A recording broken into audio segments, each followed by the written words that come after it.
This podcast is a member of the Place to Be Nation family. Visit us at placetobenation.com, the only place to be in your pop culture world.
Network family, welcome. It is WrestleMania week. Pretty late. Third week of April.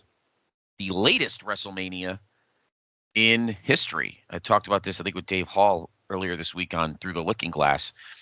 I don't think we've ever had a WrestleMania hit double-digit date in April. I'm pretty sure April 7th, which was both WrestleMania 2 and I think there was another one. 29. The two that we did Through the Looking Glass were both April 7th, and I think that's the latest in Mania history. Usually it's always the last week of March or the first weekend in April. But this year it's the 20th. Next year, I think it's the 13th and 14th or something like that, which I think is what's going to be the thing from here on out. In any event, it is our annual WrestleMania special. Let me bring in my compadre tonight. He is the co-host of the NBA Team podcast, and we are in the playoffs. We're in the play-ins. Playoffs. And it's the play-ins for the play-ins, or whatever the fuck it is. Anyway, the Lakers are in. That's all that matters to me. Hello, Andrew Reich. How are you? I'm good. You forgot about the latest WrestleMania ever. That's AEW Double or Nothing. That's the most important show of the year, remember? That's WrestleMania. You mean they're gonna steal that and then try to find the copyright like Cody used to try to do with Stargate or whatever the fuck it was? No, we're not talking about I remember the earliest. The earliest was WrestleMania 20 because that was the only time they could book I think it was the only time they could book the Garden, I think was the reason. Yep, I was there, March 14th. Yep, that is the earliest one. So it is our annual WrestleMania special.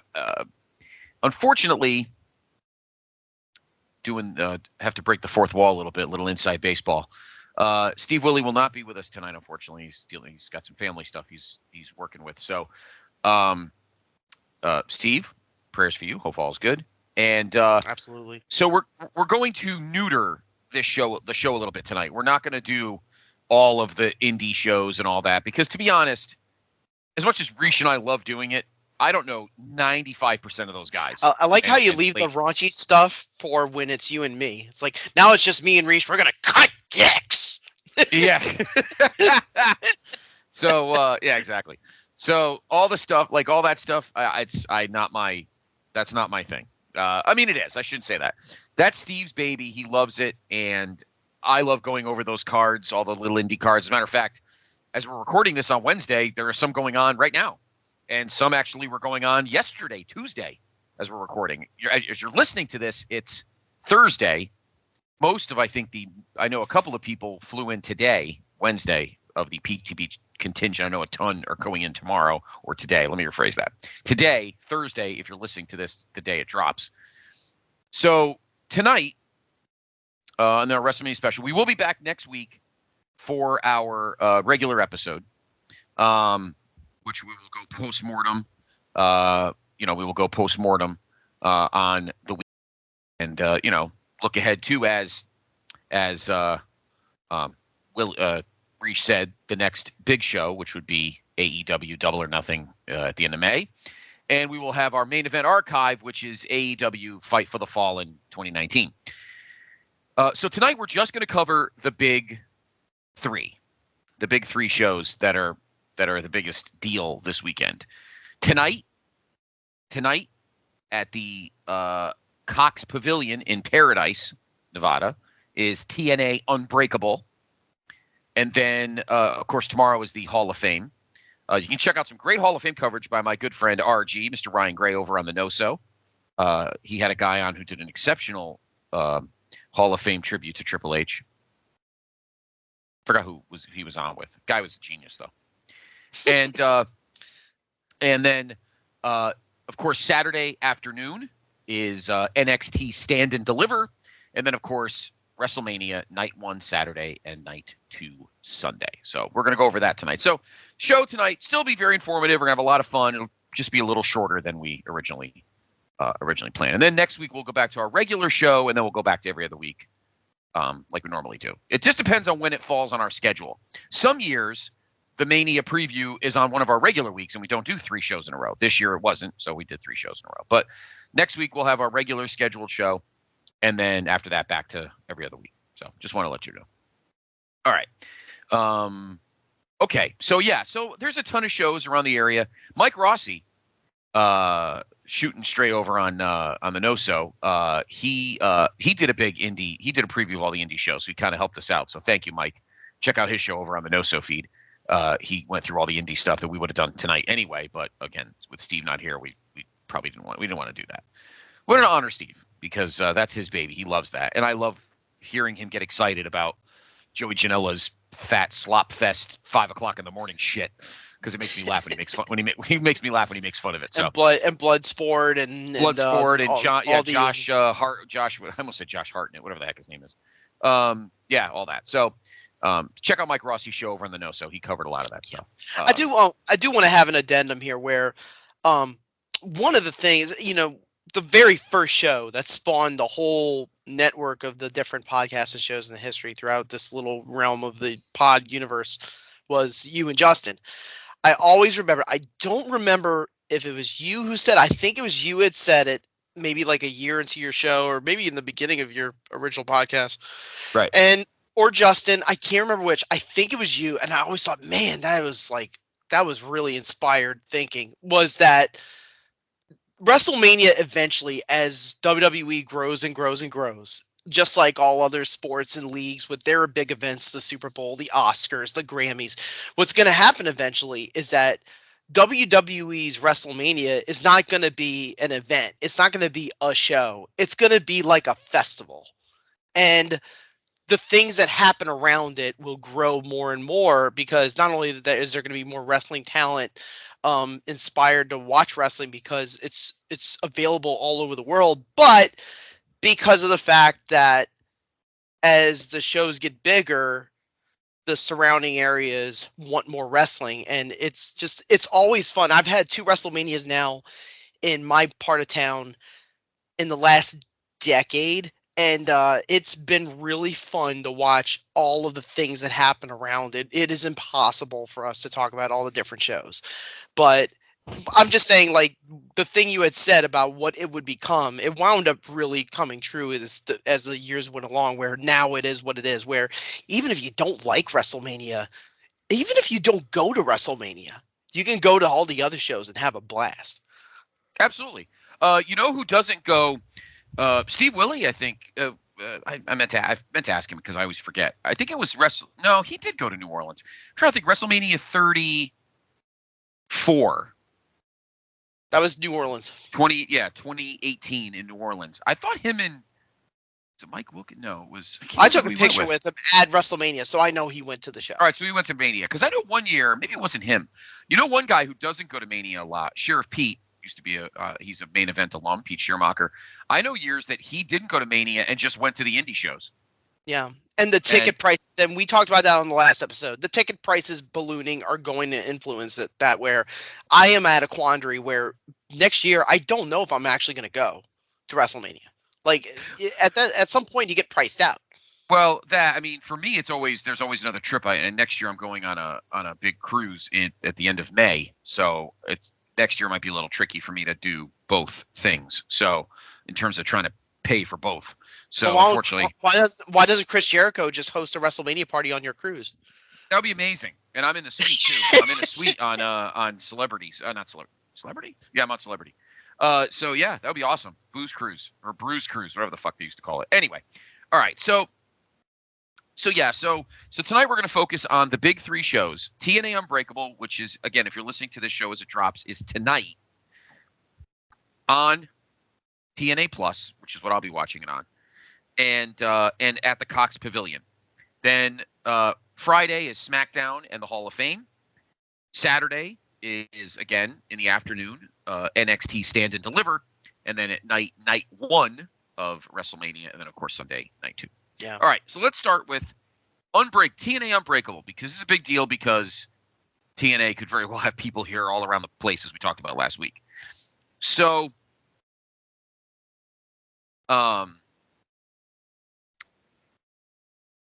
there are 7 matches. We have the tournament to determine the new TNA International Champion, which is replacing the digital media belt, because that belt is fucking stupid.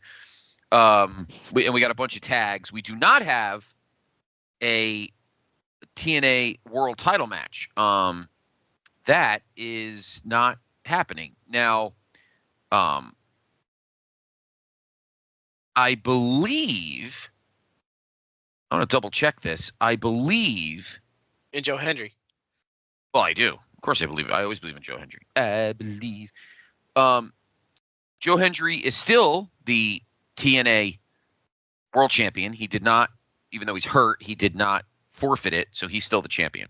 But he is not defending. He is not defending the belt on this show. So, so in honor of Unbreakable 2005, which this is a good thing by TNA. So Unbreakable 2005 is the show that has what many consider the greatest TNA match of all time, and that was the Triple Threat X Division title match between Christopher Daniels, AJ Styles, and Samoa Joe. To honor that, all of the matches in the international tournament are triple threats. So AJ Francis already has a slot in the tournament final. The other 2 slots. I'm just laughing because of course they have an AJ in that triple threat, but it's the guy who's banned from diving. Oh yeah, that is funny. I agree. That is good reach. I appreciate it. I appreciate that. Is funny. It's pretty funny. All right, so there's 2 other semifinals. The first one, Eddie Edwards versus Ace Austin versus Steve Maclin. Who do you like?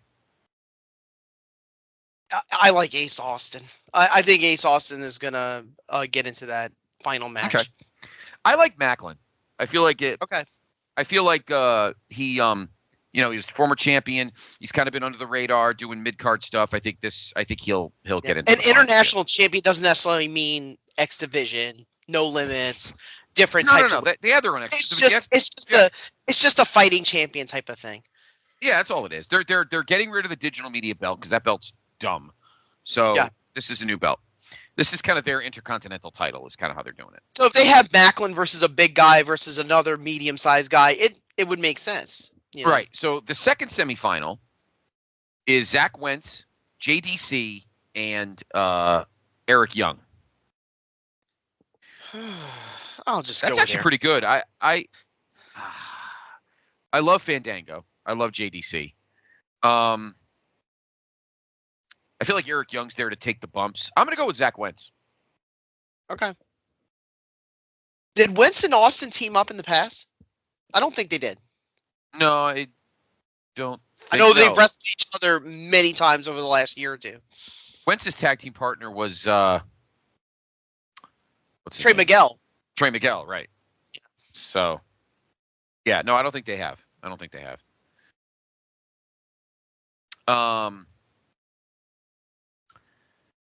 So you think it's AJ Francis versus Ace Austin versus Zach Wentz. Who's going to be the inaugural? Who's going to be the inaugural international champion? If AJ Francis wins that, we riot. Here's what I would do. I had talked about it briefly on the show last week, but I'll just repeat it. I would have Ace Austin win it, and I would have his partner who recently just came back from paralysis, Chris Bay. I would have him gift the new belt to Ace Austin. Ace has gotten a lot of single shines since the Bay injury. Yes, that is true. All right, I think Steve Maclin's going to win the belt. I think he's a guy that can carry it for a while, good heel, and maybe hold it for a few months, maybe up to Slammiversary, or maybe hold it all the way to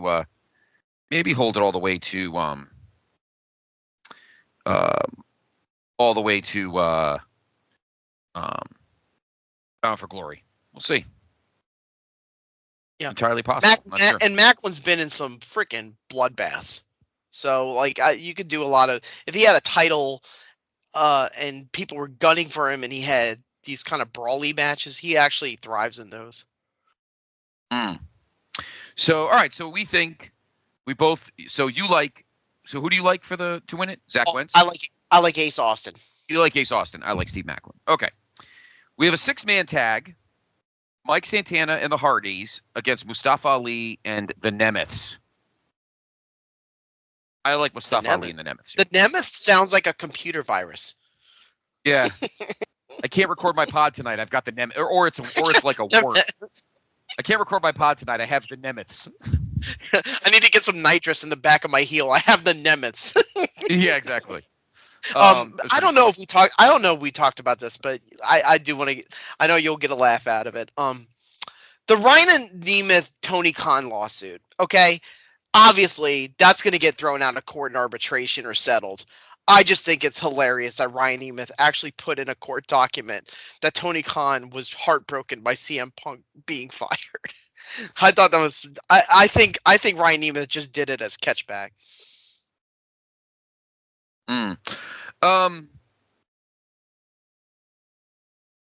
Maybe, but that's pretty funny. Yeah, I liked it because I think Nemeth's obviously fresh heel, so he's going to turn heel eventually. So I'm going to go with the Nemeths and Mustafa Ali to win that match. Yeah, we have a mixed tag. Here is your champion, your TNA champion, Joe Hendry, teaming with the Knockouts champion, Masha Slamovich, who I think is going to wrestle more than once this weekend, taking on Frankie K and Tessa Blanchard. I think that match is going to be a lot of fun. I think it's going to be stiff. I think Tessa's going to go after Joe Hendry. I think she's like, I was TNA champion once. Yes, that was when the booking sucked ass. I think Hendry and Masha win here, but I think Tessa takes her out because I think Tessa will be she's not is she the X Division champion or the women's champion? She's not, right? Masha Slamovich is. She still is, right? Okay, Masha still is. Yes. Okay. So and that's why I'll go the other way. I'll say Tessa gets like a visual pin on Masha to set up their match, which I guess would be the next show. I can't remember. I think that one's called Under Siege. I might be wrong about that. Yeah, it's Under Siege. Rebellion. Nope, it's Under Siege. Under Siege is the next show, which will take place on May 23rd at the CAA Center in Brampton, Ontario. You know how TNA loves doing shows in those little. Oh wait, there is a show. It's April 27th, and it's in L.A. and it's Rebellion. Oh, and they actually already have it booked. So. Oh, I know why I said that, because on Wikipedia, it's the chronology they do is just the TNA monthly specials. That Rebellion is an actual pay-per-view that you have to buy. Correct. Even if you have TNA Yeah, Plus. They even have a main event. It's Hendry versus Ethan Page, who's busy, versus Frankie Kazarian. So They already have a couple matches set up. But anyways, I could see Tessa getting the pinfall victory over Masha, and Hendry sort of just kind of because of his injury, which I think is a shoulder injury. I think he's just going to take it easy. And Frankie K is a very careful wrestler. They're not going to do anything outlandish. No.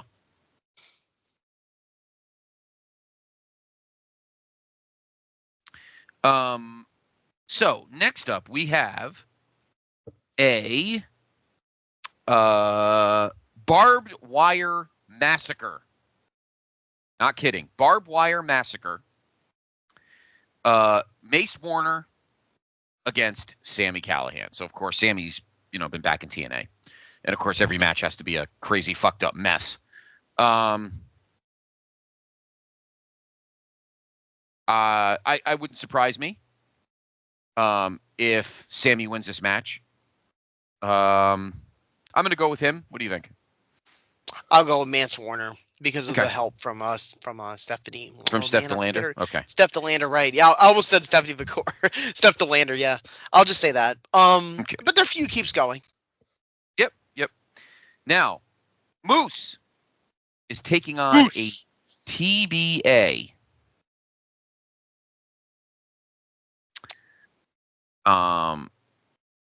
Obviously, Moose has danced around in NXT. So this could be anybody. It could be a TNA superstar. It could be an NXT superstar. It could be Seth Rollins. It could be The Rock. He's got nothing to do the other days of the weekend. Moose and The Rock at TNA Unbreakable. No, it's not. That'd be funny. Who is this mystery partner, do you think, that's going to face Moose? I'll give you two. And they're not actually, at this moment, contracted TNA talents. Otis. Oh. Or Jeff Cobb.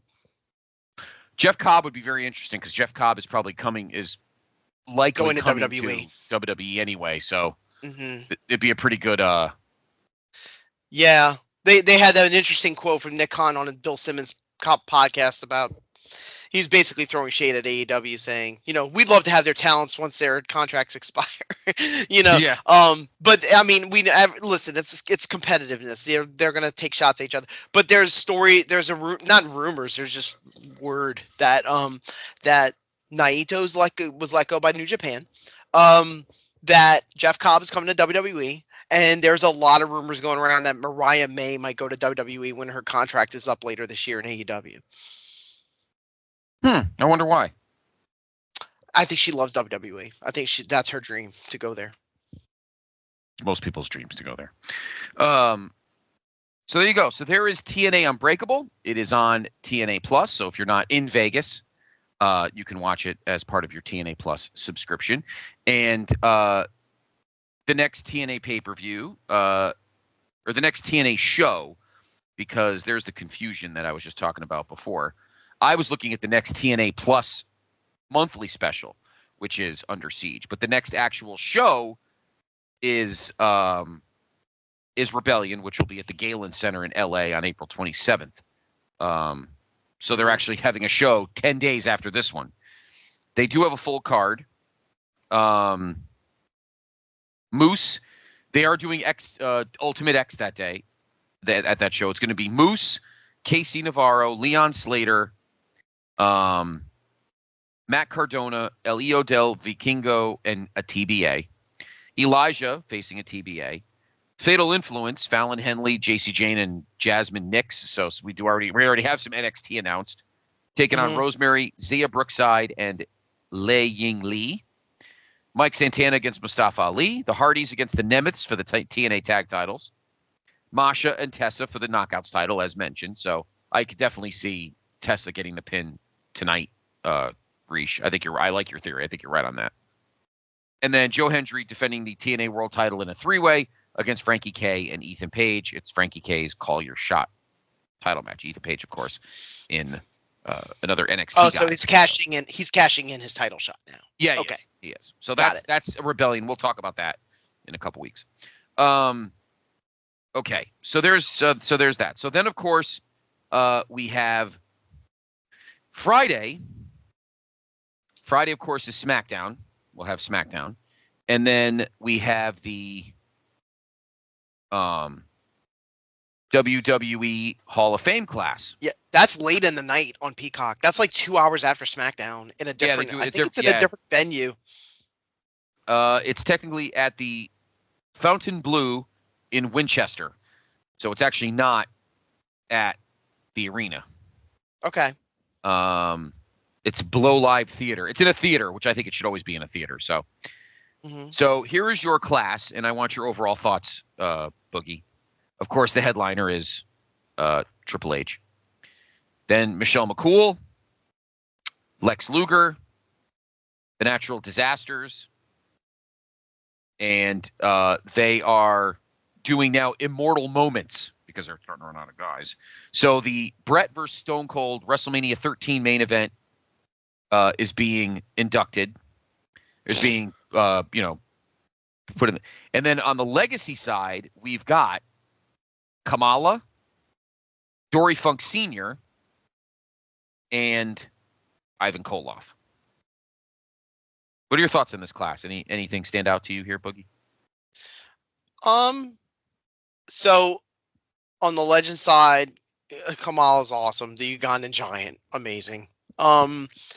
The Ivan Koloff, I think Ivan Koloff already got like a proper induction, but he was a legend in the San Martino days. I think he actually beat San Martino for one of those title runs, I think. Am I wrong about that? What's that? I think Ivan Koloff beat San Martino for the title once. Yeah, that was the first title change. That was the first world title change in company history. I thought so. They didn't announce it at the Garden because they were afraid of a riot. Mm-hmm. And the third. And then he dropped the belt to. Pedro Morales. Pedro Morales, who had it for like 5 years, like I think longer than. No, 2. He had it for 2 years. He had it for 2 years. So Backlund had it longer than Pedro. Yes, he did. Okay. Pedro had it for 2 years, and then he lost it to Stan Stasiak, who held it for 9 days, and then he lost to Bruno. Bruno's second reign was 4 years, and then he lost. And then he lost to Superstar Billy Graham, who held it for a year, and then he lost to Bob Backlund, who held it for 5 years with a couple of wonky title reigns. Some phantom title changes. Bobby Duncombe and Greg Valentine, a bunch, and then of course he lost to Aaron Sheik, who lost to Hogan. Blah blah blah. Anyway, that guy Bruno, he just wouldn't put people over. I'm joking. Bruno was a legend. The match between Brett and Steve is my favorite match ever. It always has been, always will be. I scoff at the idea that a match is in the Hall of Fame, but you know what? Fine. Next year, let's just do Milkamania, just to get that out the way, Funny. But no, that's a phenomenal match. If it gives an excuse for one of those two to show up, that's great. I would have Shamrock do it. I don't know if they've announced who talks about it, but I'd love to hear Shamrock's thoughts about that match. Punk is okay, whatever. Michelle McCool, she debuted one of the most dangerous moves in wrestling, the Faith Breaker. So shout out to her. But Dave Hall said to me he thinks that they should have, no disrespect to Mrs. Taker, but he thinks that Lay Cool should have gone in together. Oh God, no! I agree with Dave Hall. Just Michelle. He thinks Lay Cool should have gone in. Oh no! Just Michelle is fine. Why not? That's opposite. Why not? What has Layla done? But that's the gimmick. Lay Cool. That was the gimmick. It was. The belt was broken in 2 pieces. That was the gimmick. Yeah, and they did. You didn't like it? No, they did Piggy James, one of the most shameful segments I've ever seen in my life. Oh yeah, the Piggy James thing. That was a bit. Yeah. Do you think that was their idea? Come on, yeah. Reach. I remember when they had their breakup because Michelle. Well, I remember Michelle basically very suddenly left because she was getting married to Taker, so they had her get squashed by It was Awesome Kong, but I forget the name of her WWE character. You got to help me out. Karma. Was that her name? Karma.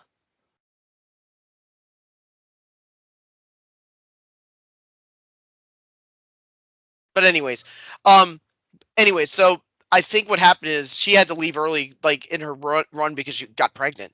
But anyways, it's what's her name? Awesome Kong. Karma. Yeah, and she got pregnant. She had to step away. But we had a whole conversation about that. Yeah. Triple H, we talked about that a month or so ago when they first announced it. Great stuff. I'm sure. I know there's a lot of jokes about how Triple H always says it's not about him, and then they spend an entire like the entire program talking about him. But I hope that's not the case here.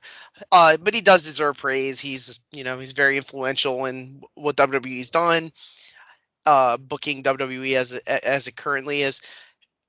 You got to help me. Who's the other inductees in it? The Natural Disasters was an awesome tag team. John Tena is awesome. So I have no problem with that. I think was John Tena already in there by himself? The Earthquake. Yeah. What about Luger? You finally happy that Luger finally Yeah, got his due there? I understand people being upset Sting doesn't do the induction because he's with AEW, but you know what? Is he?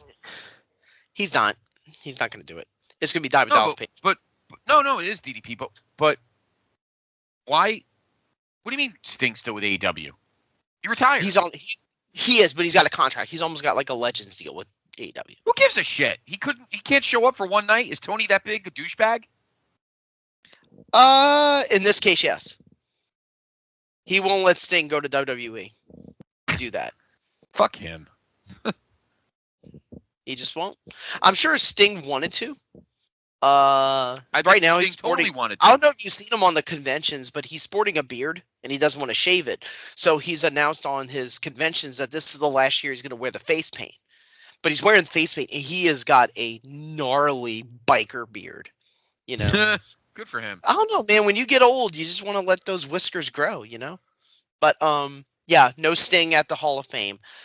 But yeah, I think it's a solid class. I'm really happy for guys. The hosses like Kamala and Earthquake to get their shine because I love those guys. Yeah. Natural Disasters, obviously. Shame that John Tenta couldn't get his due while he was alive. It says inducted by TBA. Probably, I'm going to assume it's going to be Jimmy Hart. Jimmy, yeah. Yeah, you got to shake that quick, baby. Because, he managed them, so, Yeah. He killed Hulkamania, remember? I actually wrote one of those fan letters wishing him well. I'm not lying to you. That's funny.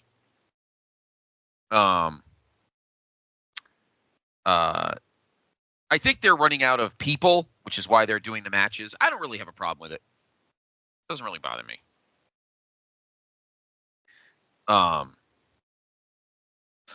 So,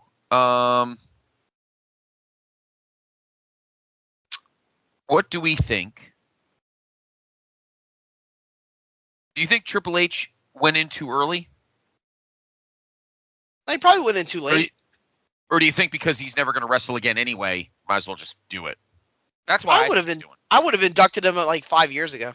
Even before he retired, I would have just done it. Really? Mm-hmm. And then I would have had the guy who inducts him turn on him so that they could have a match the next night at WrestleMania. And just have a true Carney act, yeah. Of course, he is being inducted by Sean because Sean he inducted Sean, 15 years ago, right? 2010 he went in. So 11, yeah. 15. Oh, that's right. It was in Atlanta, right? 14 years ago. It was, yes. Yep.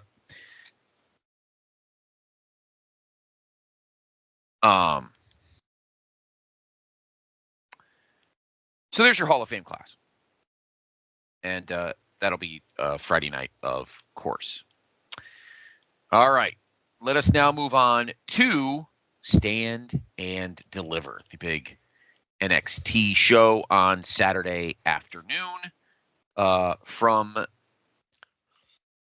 the T-Mobile Arena, home of the Golden Knights in Vegas. Yeah, if you attend anything Friday night, you're gonna have a little bit of bloodshot. This starts at noon or 11. Yeah, because of the West Coast. Yep. Mm-hmm. It's gonna be early. Yeah. So, let's see. Let's double check the card. We've got I think it's 6 matches. A lot of multi-person matches in this bad boy. It is, and a lot. It's 7 matches, including a pre-show, and we also have a ton of NXT or TNA possibilities. It's the WrestleMania 2000 of Stand and Deliver shows. I know. Literally, you've got Fatal 4-Way. No singles matches except for one. 6 ladder match, and it is a title match at least instead of a throwaway women's match like WrestleMania 16 was.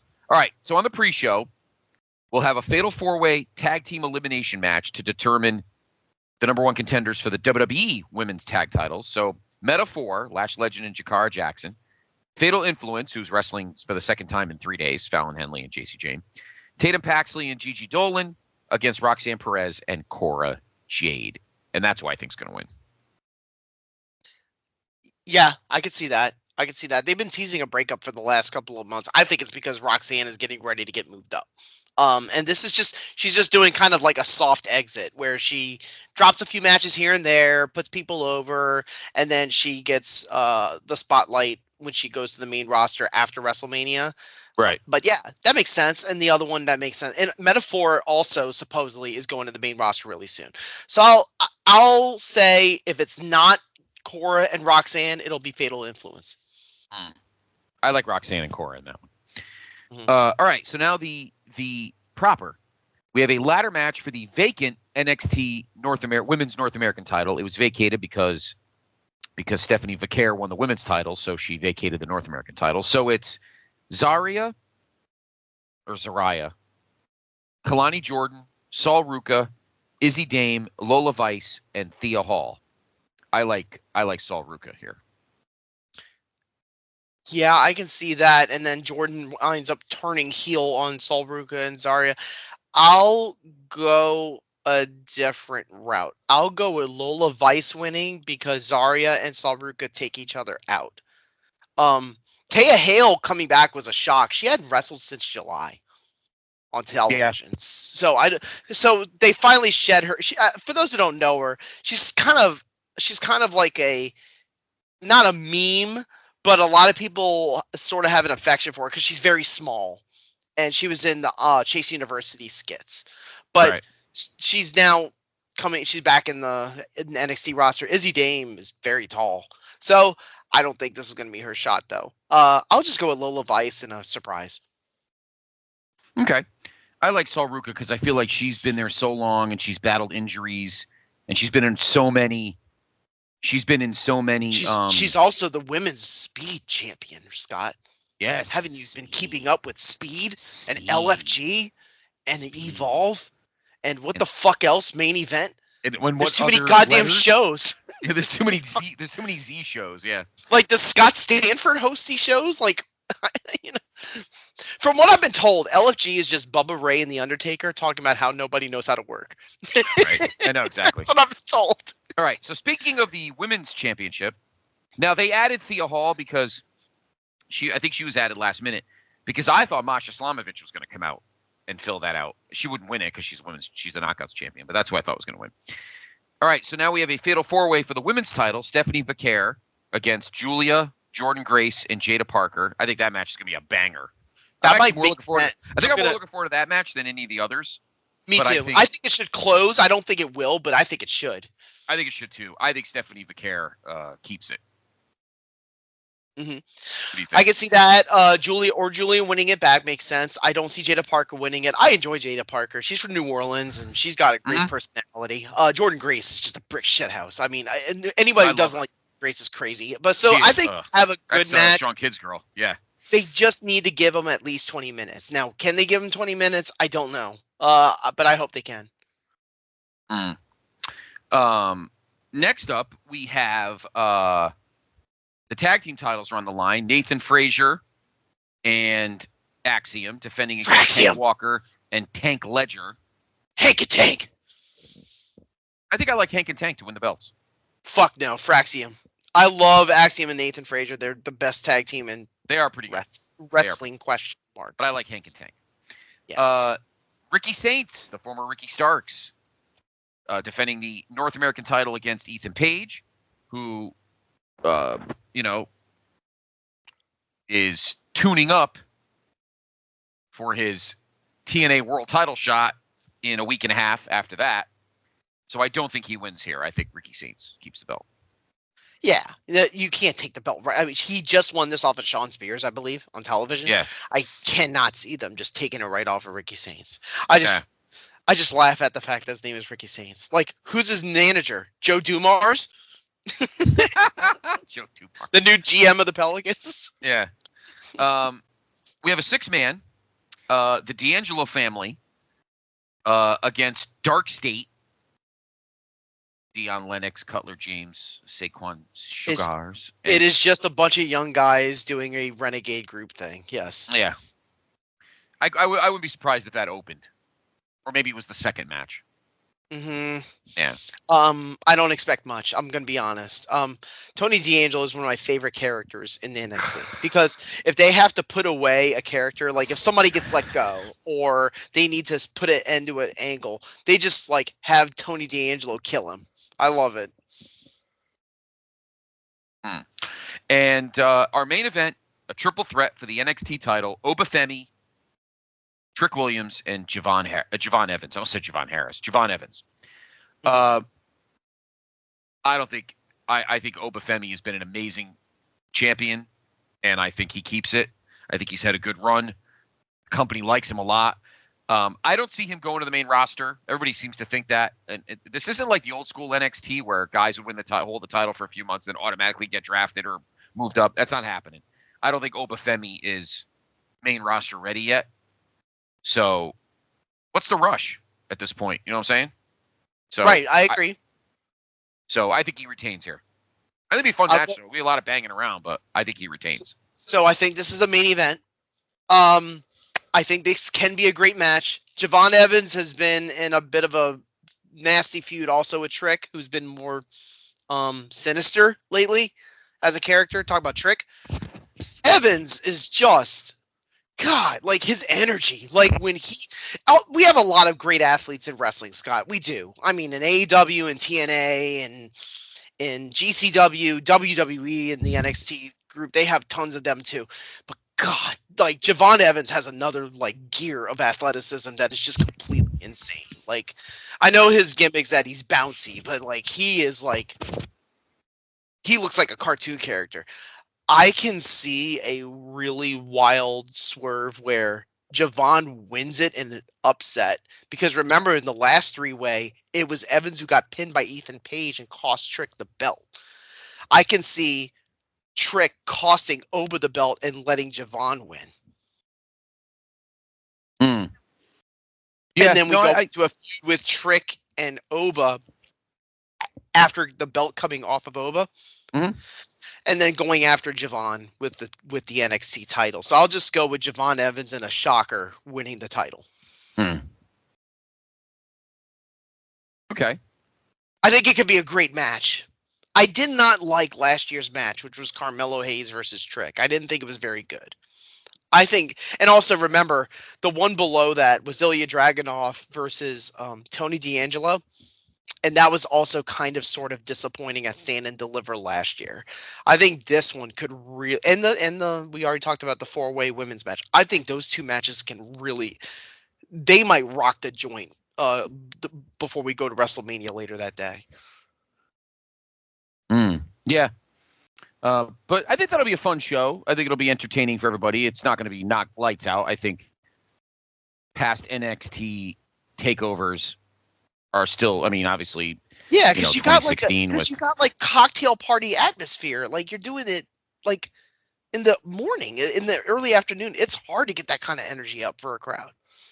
Right, I agree. I mean, I remember when I went to the one in Dallas in 2022. That was the one that had Braun and then Dolph Ziggler. That show was fun. I mean, obviously it wasn't that early. I think it was. I remember the ladder match being great in that show. Yeah, the ladder match was great. That match was. I remember that show was at noon, and that was at the American Airlines. I guess it was still Center. Nice building, by the way. I keep forgetting I was actually there because I was in my football team's building later on in the day, which still gave me chills. But anyway. So there's NXT Stand and Deliver, and now we get down to business. And that is, of course, WrestleMania 41, 2 nights at Allegiant Stadium, home of the Raiders. Great place for wrestling. I was there the last time they had wrestling there, which was SummerSlam 2021. Funky building. I think I've said this numerous times here and on other shows.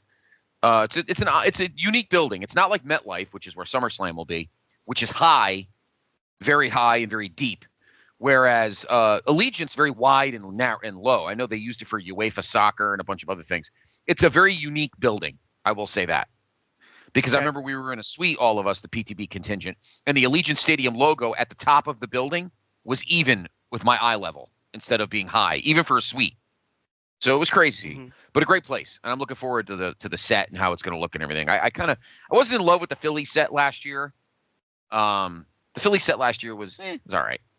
Yeah, it's also it's also a West Coast show, and it's outdoor. They have a roof, but I would imagine it will be open. So it's going to be a weird vibe where it's going to be bright. It's going to be daylight for more than half the show.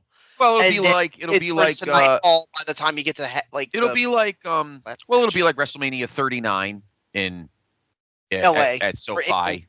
SoFi, yeah. At SoFi, or even if you want to go further back, WrestleMania 31 in at Santa Clara. Mm-hmm. That's a good point. Same thing. So yeah. So all right. So here we go. So this is what's for the moment. Now again, we don't have. I don't know if they're adding anything. We obviously, as of the taping, we still have SmackDown. I'm going to wait till we talk about night 2 to talk about one possible addition. Sure. Okay. So, all right. So night 1, we have 7 matches, 4 title matches, and still the nonsensical triple threat. We'll get to that in a minute. All right. We begin. The World Tag Team Championships on the line, the circle belts. The War Raiders, Eric and Ivar, defend against the New Day, Kofi and Xavier. This match doesn't mean much to me. I like both teams, but I mean, I feel like the New Day is kind of worn out. So I'm actually going to go with the War Raiders to retain. Me too. I'll go with the War Raiders. I saw the package. I saw the Raw before on Netflix. By the way, I know we don't have to talk about it much. The Raw before WrestleMania on Netflix stunk. And it gives me a fear that Vince used to load up those show, either the Raw or the SmackDown before WrestleMania to like, you can't miss this show, things are going to happen.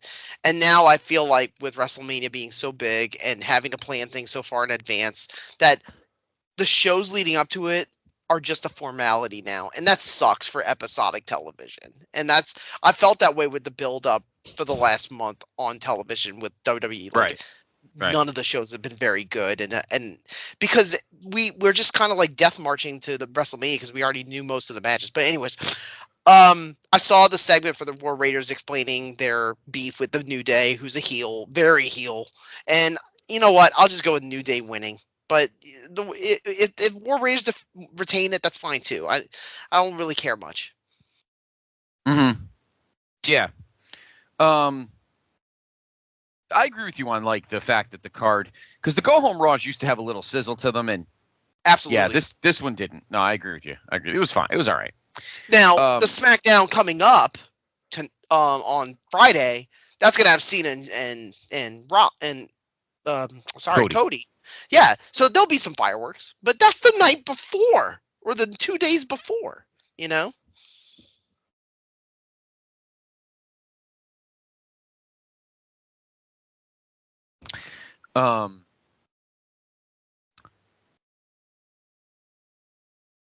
So, next up,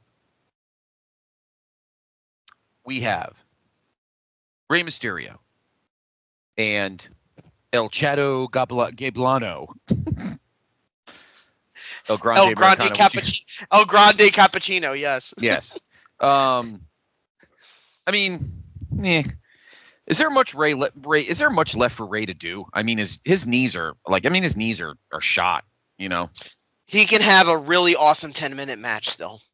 That's what I'll always say about Rey Mysterio until the day he steps away in the ring. He can still have a really fun 10-minute match.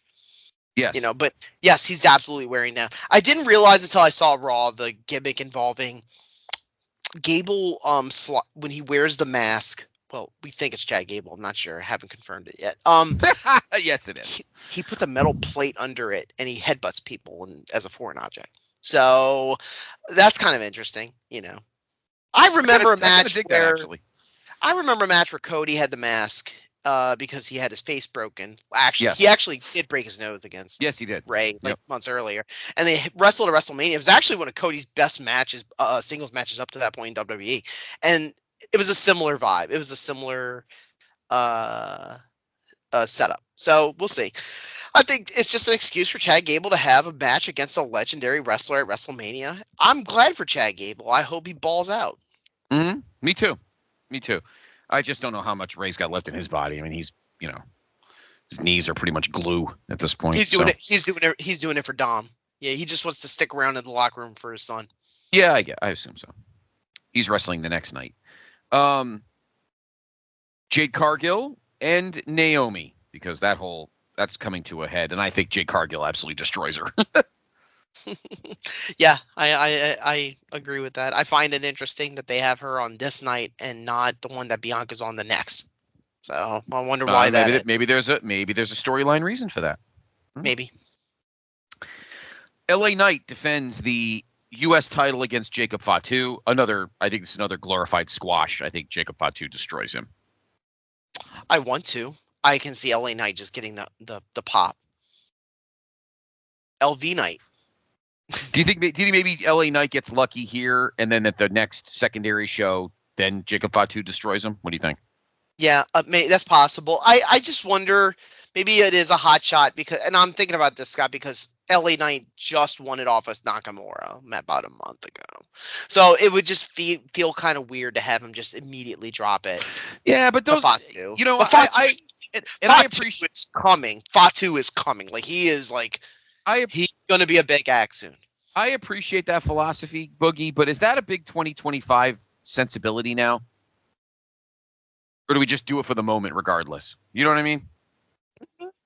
Yeah. I mean, I get it. And Jacob Fatu might get over anyways. Every time he does one of his just freaking going all over the place and having crazy brawls and doing moonsaults and stuff, he gets over. The crowd loves him. The bloodline might be involved. I think one of them is hurt. I think one of the Loa guys is hurt. So, we'll see.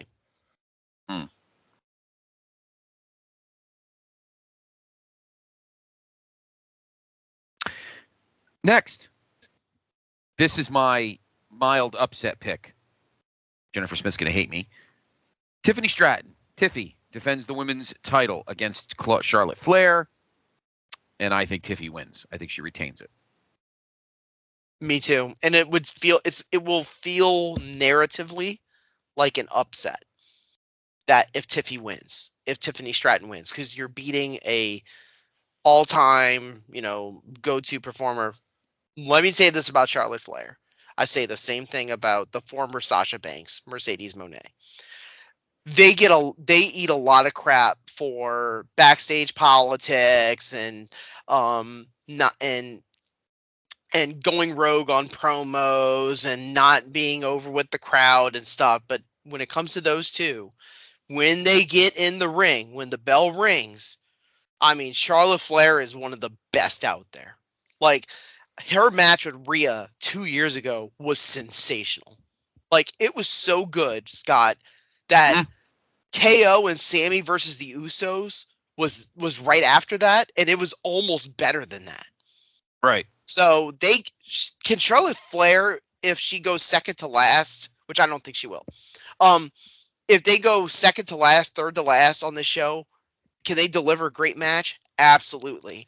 Will she sandbag it against Tiffany Stratton? No. I know there's been theories about that, they hate each other, they're not going to communicate. You know what? Her father had to wrestle. Listen, her father had to wrestle a ton of guys over his 50 years or 45 years or whatever that he didn't like, and he never sandbagged anybody. No. One guy. And I don't think Charlotte's that way. About how many? Listen. You could say whatever you want about how many wives he had, or what a shitty husband he was, and probably at times what a shitty dad he was, and whatever. One thing you can never, in my opinion, and I'm sorry, I think it's indisputable. One thing you could never, ever say about Ric Flair is that he took a night off. Ever. His daughter won't do it either. No. And Tiffany Stratton is a fantastic athlete. I don't think she was put in the best position as a babyface in the last 2 months. But I think that promo actually saved the program, because I think bleeding into that, nobody really cared that much. And then they shot on each other, and it was like, uh-oh. So it actually gave it some attention. And I think they can actually go out there and have a great match. I think Tiffany Stratton's going to actually retain the championship. Yeah, me too. I think she is too. Yeah, I think Tiffy wins. The World Heavyweight Championship. Gunther and Jey Uso. I know a lot of people are not crazy about this match. They think the build has been like milky. I'm expecting a banger here. I legitimately am, and I think Jey Uso wins. I think if Jey Uso loses, you couldn't put him in a main event for at least 2 years. All this build, losing the Science main event match, but then winning the Rumble and getting a big pop in Indy and shit the bed again. I can't see it. I think Jey Uso has to win this match, Boogie. Yeah, I was kind of on the fence, and I heard, and that actually might have lead me towards Jey winning. Semi main event Jey Uso tonight, because I don't think it's going to main event, obviously. No. The last match. He did win the Royal Rumble. Awesome for Jey. I was happy he did. I understand the discourse about it, and I didn't really care. Gunther he has become a great promo. He has been a good, upstanding world champion in terms of, I defend my championship, I win fairly, and I look strong while doing so. He had the whole segment where he laid his brother Jimmy out in a pool of blood, and it was great. It was one of the best segments they've done in the last month. In the last few days, I've thought about it, and I said, maybe Gunther just retaining makes more sense. But I'll just go with Jey winning it. He cashes in on the Royal Rumble win. He gets to be in the semi-main event of WrestleMania, and he wins a championship. And they do the yeet. And I think the crowd will be nuts for Jey. I think they're going to look. This happened when Sami Zayn beat Gunther for the IC belt last year in Philadelphia. They booed the shit out of Gunther. They wanted Sami to win that belt. And I can see this. And I think it's because Gunther is just such a great heel. Like, he knows how to work that crowd to get them to hate him. He absolutely does. I agree with you totally. And I think that's what the story of the match will be. Gunther's going to say, I want you to hate me because I know this jobber can't beat me. And it's going to be the story of Jey showing, I'm not a tag team guy. I'm not a jobber. I'm just as good as you. And it's going to be a great match. I want it to be great. I think they can actually go long. I thought their match at Saturday night's main event, they kind of held back because they were on NBC and they had to crunch it for time. But I thought they did well. I want them to get a little bit more time, maybe like 20 minutes, 22 minutes. They could have a really great match. I'll just go, I was thinking about Gunther retaining. I'll just go the other way, and I'll say Jey Uso wins the belt. Okay. And then our main event of night one, the triple threat with nothing. At the battle of who gets Paul, which, okay. Roman Reigns, Seth Rollins, and CM Punk.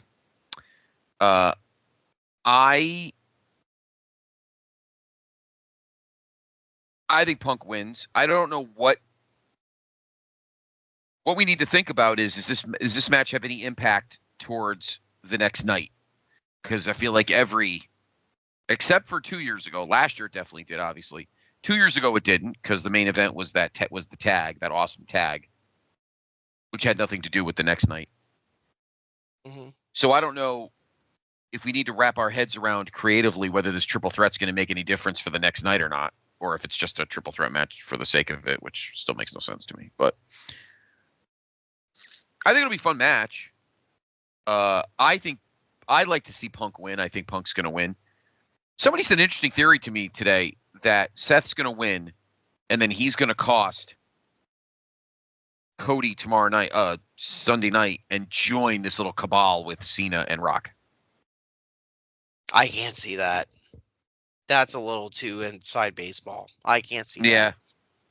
I don't see, just to answer the first question you asked, I don't see a connection between what happens in the main event of night 1 and what happens in the title match for night 2. I just don't see it. I can see an extension of it on the Raws and the SmackDowns leading in, where they go to whatever next big show they want to promote, which would be, Money in the Bank, or which they just announced is going to be, I think, in the Intuit Dome in LA.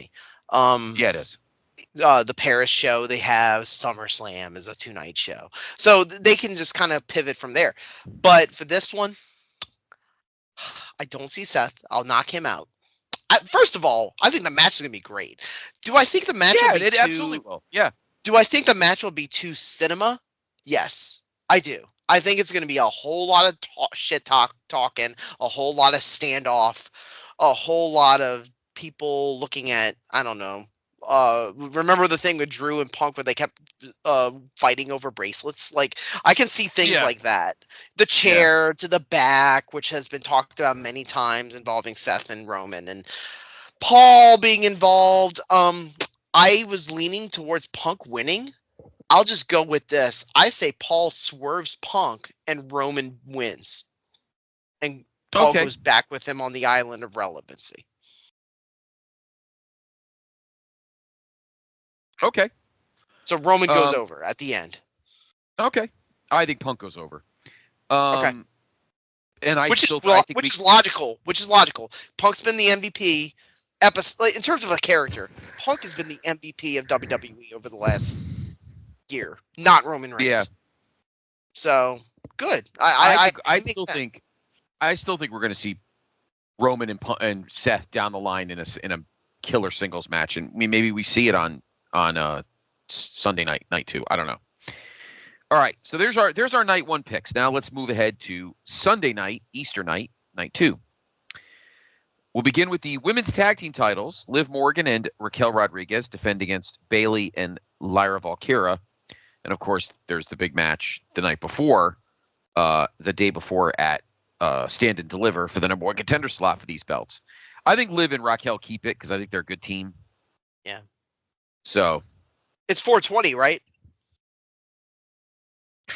Hey, man. Yes, which means Snoop's going to be there. That means Liv Morgan's going to win. No. I know. Oh, no. Liv Morgan would have laughed at that first, to be honest. But, yeah, I think there's more to chew on there. Also, I find it funny. You talked about a little bit how there's this NXT match where it's going to be for the women's tag belts. Right.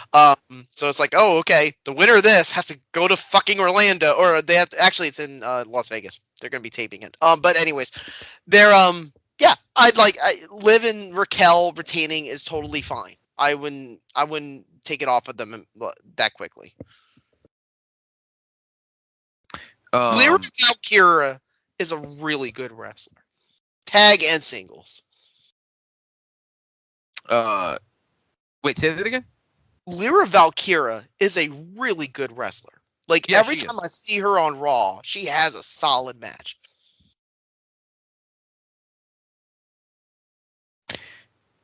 Yeah, I agree.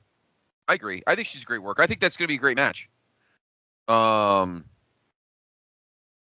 And I don't think that'll open, but I think it'll be a lot of fun. I think it'll give some time, but I think Liv and Raquel are gonna keep it because I think they'll wrestle. I'm not sure who do we. I think the next night they'll lose them to whoever wins that number 1 contender at Stand and Deliver. That's what I think, but it's just me. Mm-hmm. All right, next, AJ Styles, Logan Paul. These two are just going to throw their bodies all over the place. Something tells me Logan Paul is going to get put over. Yeah, I think actually this opens. Okay. I'll actually go with AJ Styles winning this one. I don't think AJ Styles is on a farewell tour. Like they're not. It's not like the John Cena type where they're promoting it, but I do think he's going on his last lap. Where it's like, I wouldn't expect him at WrestleMania next year. That's all I'm gonna say. Mm-hmm. I think Wait, he's say that again. finishing You're up. not. Wait, say that again. You would be AJ surprised Styles. if next year in New Orleans is his last Mania. Is that what you said? Like I wouldn't be surprised if he wasn't there. Like he finishes up. I think he I think he is kind of content with his career ending soon. I don't know how soon. That's the question. I don't know if it's in a year, in less than a year, but the time is coming. But he's still a great wrestler. His body wise, he looks great. He looks like he's been working out and everything. Logan Paul is a really good performer. He gets over. The crowd's gonna hate him. Jake might be there. We'll see. You want Jake there?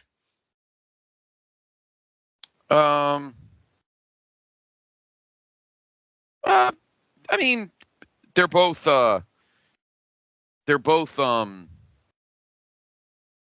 heat magnets in their own special way. I would hate some. Now, listen, because of TKO and Netflix, I can see some stupidity where Jake is on Logan's corner and Mike Tyson is on AJ's corner. Some stupid thing like that. I can see that. I can see stupidity like that happening. Wouldn't they have already pimped that already, though? I don't know. I would assume yes.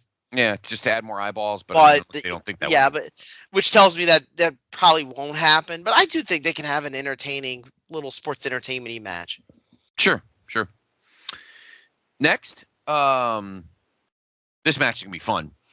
Braun Breaker defends the Intercontinental title in a 4-way against Penta, Finn, and Dominic. And I think this is where we see, I guess, a mild upset. I think Dominic pins Finn with help from Judgment Day, and Dominic wins the Intercontinental title. And I think Finn gets kicked out. Okay. I can see Braun just retaining. Sure, I can see that too. Braun has, and I don't think it's not necessarily Braun being trying to act more like a babyface. I just think that the crowd has gravitated to him. Where when he goes out, I mean, you saw the highlight of him spearing Carlito where he looked like he was fucking upside down. I mean, when he does his highlight moves, he looks like he was shot. Kind of like Javon Evans. He looks like a human highlight film. So clearly he is the kind of wrestler for WWE that is built for the 5-second vid generation. Mm-hmm. Where when you see that one clip of that one guy just totally fucking up this other guy, right, it's going to be Braun Breaker. So, like, he is going to be a mega star. So your thought process going forward is, oh, okay, let's take that mid-level title off of him so that we can move on to world title. I think it's too early for that. I would just have him keep the IC belt. And yeah, I think a breakup for Judgment Day is coming. A Dominic Mysterio IC title. I have been a huge fan of Dominic for years. Ever since. Well, I'm a fan of his personality. I think he still has a lot of in-ring work to learn. But I've enjoyed his character as an absolute. I think over the months and years he has quietly improved. Like when he has his matches, it's not as like I remember this when he was having his matches with I think Dragon Lee in NXT. They were not good. Like he was botching stuff and dropping them on his head. That's not happening as often as it used to. And I actually give a lot of credit to Priest, Rhea, Finn, JD, all the guys who have worked with him to help him get to that point. Because it took a lot of seasoning to get there. But Dominic winning would be fucking hilarious. I mean, I would actually highly enjoy it. I can see it happening. I just want to see how the crowd will react to it. Because I don't know how they would react to it. It's a good point. I don't know how they react either. That's actually a good point. But I could totally see Braun. I don't like Penta in this match. I feel it's just a grab. No, him and Phoenix are coming together really soon. Yeah, that's what I don't know when, but it's coming. This match, actually, I'm most looking forward to because I have a feeling these two are going to pull a Savage Steamboat and be like, we want to steal the show. And that's Damian Priest and Drew McIntyre in a Sin City street fight. I have a feeling that the two of them are going to want to jack it up to the next level and put on not equal, but almost like a Shawn Triple H street fight SummerSlam 02, but not quite to that level. But trying to ratchet it up so it's the most memorable match of the weekend. I can see a scenario where they're the guys that come back in the curtain and they scream top that. I can see that. Yep. I think Priest needs it more than Drew. Drew had an eye injury. He finally took the pirate arg patch off. So kayfabe wise, which means he's 100% from that glass thing, the glass spot he had. But yeah, let's have them just have a nasty, violent brawl. I want to see blood. I don't know if we'll see it. But we'll yeah, I mean, we're gonna see a car involved. We're gonna see real glass involved. And yeah, I can see a really crazy brawl here. Like, I'm looking at the card on night 2, like, oh man, which has the potential to be great? Drew Damian has the potential to be great. You know? Mm-hmm. Yeah. It absolutely does. I think it could steal the show for the weekend. I think it could be that and good. It's gonna be violent. It's gonna be very violent. Very violent. And that's why that's why I'm thinking that way. I think it's going to get taken to. I think it's going to be it's going to be next level. I totally do. Mm-hmm. Incidentally, I like Damian to win too. And to tease what I was saying about night 2, I think Randy Orton's going to wrestle Solo Sikoa. I know people are talking about Nick Aldis. I don't see it. I think he's going to wrestle Solo Sikoa. I think he's going to wrestle Solo. Too. RKO. Yeah, I think so too. Sing his song. See you later. If it was Randy KO, I've been so much more pleased with WrestleMania as a whole. But it just, got injured. Yeah. It is what it is. Yeah, it just couldn't. Io Sky defending the women's world title in a triple threat against Bianca and Rhea. I think Io retains, and I think Jade Cargill costs Bianca the belt. I think Rhea's just there to be there. First of all, on Meltzer scale, this is 4.5 minimum.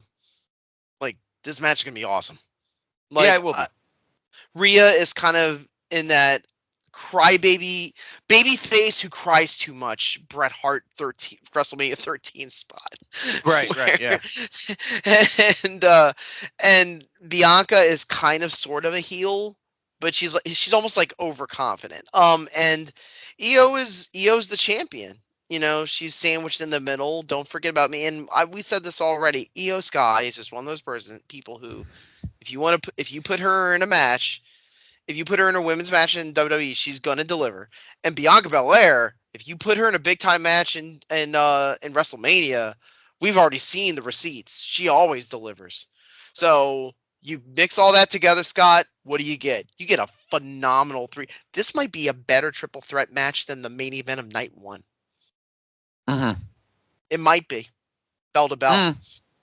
Sure. So I'm actually looking forward to the semi-main of this because this will be the semi-main. I think this will go before the main event. Yep. Speaking of final match of the night, final match of the weekend, Cody Rhodes defends the undisputed WWE title against John Cena. I don't see heel turns. I'm just going to go straight chalk. I think Cody retains because I think we're going to have Cody and Punk at SummerSlam. So okay, I think this is just filler to put Cena in the main event. So I don't see Cena winning the belt. I don't see Cody chasing him. I just don't see it. I just don't see it. So you can't. And I don't think any.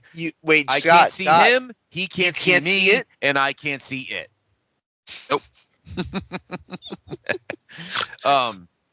Is the match going to be good? Wait, Scott. I see that. You see that poster behind you? I see it. It's a giant freaking box of Fruity Pebbles. Oh my God! Fruity Pebbles. You can't see me. And I honestly don't even think the match is going to be that good either. I'm not going to lie. I don't have high hopes. I hate to say it. I don't have high hopes. So this is the main event of the biggest show in pro wrestling. So I hate to sit here and be the one that tells. So you give me your explanation. You just said very well what you think's going to happen. I hate to be the one that sits here and tells you. I agree with everything that you just said, but I agree with everything you just said. Okay. The John Cena turning heel, and that is the Kickstarter for him having a heel title run a la Hollywood Hogan, where he is the big star who avoids all of the challengers and cuts heel promos and shits on everybody while holding a belt up. It's very enticing, especially with who running the booking. Paul Levesque. Paul Levesque, we know this, loves turning people heel. The moment he turns people heel, he runs with it. So I understand the appeal of having John Cena as a heel world champion and turning an stealing everyday the belt person off of Yeah, Cody. but you know what, Boogie? Turning an everyday guy heel and turning him heel, do we need another Brock Lesnar? He will not be able. Well, that's what I'm going to say. He cannot appear that often. He's got to promote Peacemaker in the summer. He's going to be filming things. He has and I don't blame John Cena for not being around for the build up to WrestleMania. John Cena's a busy man. Okay, John Cena is got a Hollywood schedule almost at the level of what Dwayne Johnson had in his prime years. And let me say this: Dwayne Johnson checked out of WWE for like 7 or 8 years, whereas John Cena's still there. I know this is his last year, but he's still there. He's main eventing this match. There is a fear because when Elimination Chamber happened, yes, it was a really fun, entertaining match with other guys other than Cena involved. But in-ring wise, John Cena, didn't do much. Now you're in a position where Cody Rhodes is clearly in his prime. He's a better bell-to-bell wrestler now. Mm-hmm. And if Cody has to slow himself down or slow down his arsenal to let Cena kind of keep up with him, it could lead to a flat, bad wrestling match. Mm-hmm. And that's something that might turn off some of the fans where they're like, man, this match kind of sucks, like halfway through the show or halfway through the main event. And I'm scared about that. I have the same fear as you do, Scott. I'm scared of that. I'm scared of the idea that John Cena is doing the heel, I'm kind of calling the match thing, and it's just a bore. And you're halfway through this match, and you're just like, man, this was a really hot angle when we got off of the Chamber show, but this is kind of stunk. I want to see violence. I want to see blood. I want to see some kind of hijinks where The Rock is involved, and he decides it's no DQ now. And we go with that kind of booking. I want to see something wild. I don't know if we're going to see that. I thought to myself for a while, maybe Cena should win this one and Cody chases. But I think Cody retaining just makes more sense. Just like Hogan retaining against Andre made more sense. Look, of course. Yep. Cena's bowing out. We know this. He knows this. It's been promoted. But we still got 8 months to go before he finishes up. So do you run with him as the champion and then he drops it at SummerSlam? No. You can, but I wouldn't do it. So I would say for the sake of hope that Cody thwarts evil final boss Rock at ringside and Cena underhandedly trying to take it off of him. Mm-hmm. I'm just scared the match is not going to be very good. Gun to head, which match is going to be the best on Sunday? It's that 3 women's match.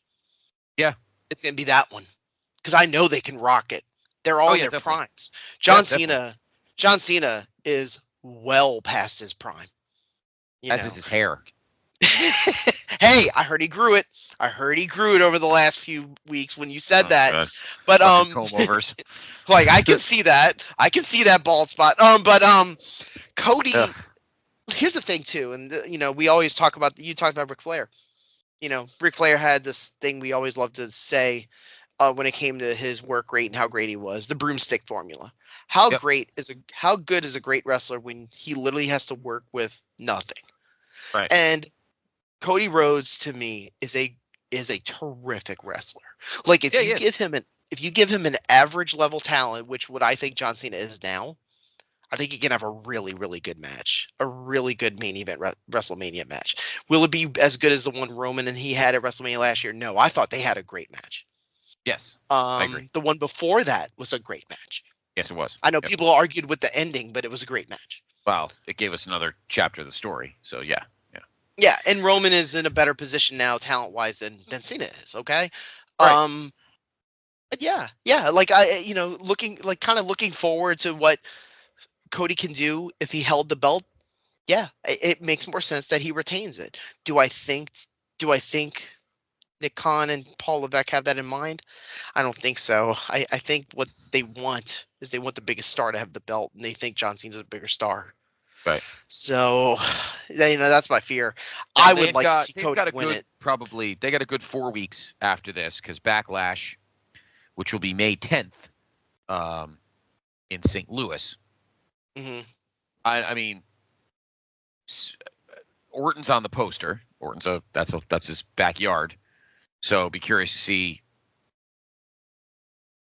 I liked that we were talking about like Orton being the last, or maybe that was Dave Hall. Check out it just dropped yesterday, actually, the newest episode of Through the Looking Glass. Dave Hall and I actually rebooked this show. I want you to listen to it, Boogie. I want you to tell me what you think. This is the 20th Backlash, and this is with the brand taking like a decade off. This is the 20th Backlash. Isn't that crazy?